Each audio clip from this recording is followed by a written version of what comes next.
Здравствуйте, друзья! Всем хорошего настроения и крепкого здоровья! Рассмотрим с вами и узнаем полезные свойства растения под названием заманиха высокая. Ботаническая характеристика. Колючий кустарник высотой от 1,5 метра. Восходящие полегающие стебли укореняются, напоминают подземные корневища.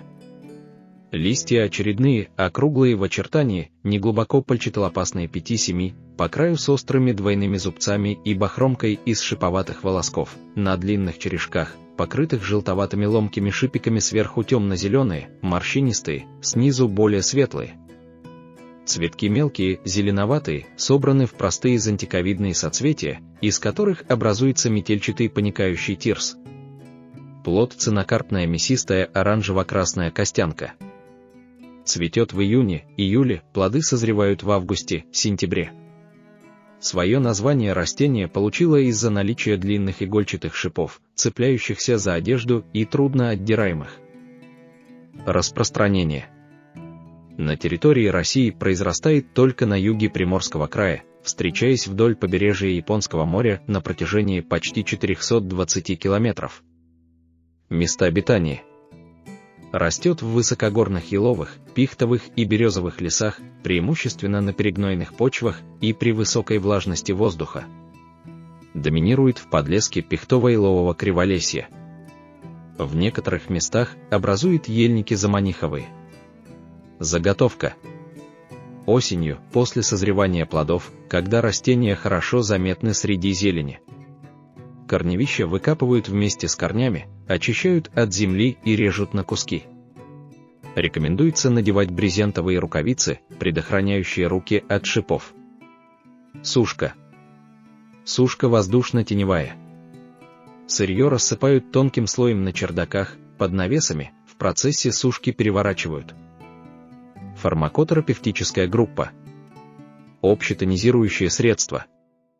Фармакологические свойства. Экспериментальное исследование заманихи высокой впервые проведено в Виларе. У животных настойка заманихи вызывает двигательное возбуждение и укорачивает продолжительность сна. Компоненты настойки заманихи сапонины и эфирное масло, каждый в отдельности, также оказывают возбуждающее действие и, по-видимому, стимулирующие свойства настойки заманихи обусловлены всем комплексом действующих веществ растения. Настойка также повышает артериальное давление, возбуждает дыхание, слегка увеличивает амплитуду сокращений сердца, замедляет ритм сердечной деятельности и увеличивает диурез. Имеются данные об антагонизме действия глюкокортикоидов и препаратов заманихи, оралии и элеутерокока. Например, эксперименты на животных показали, что препараты заманихи изменяют толерантность крыс к сахарам, вызывают гипогликемию. Заманиха относится к растениям, адаптогенам. Применение. По действию препараты заманихи являются аналогами препаратов женьшеня, но действуют слабее. Настойку заманихи применяют как стимулирующее средство при астении, депрессивных состояниях, гипотонии. При астенических состояниях под влиянием настойки заманихи у больных уменьшаются головная боль, боль в области сердца и неприятные субъективные ощущения в различных частях тела, снижаются утомляемость и раздражительность, улучшается сон.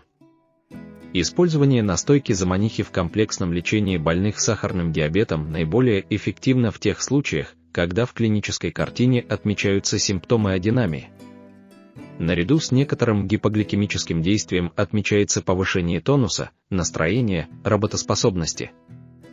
Друзья, если вам понравилось, не забывайте ставить лайки и подписываться на канал. Всем удачи и до новых встреч!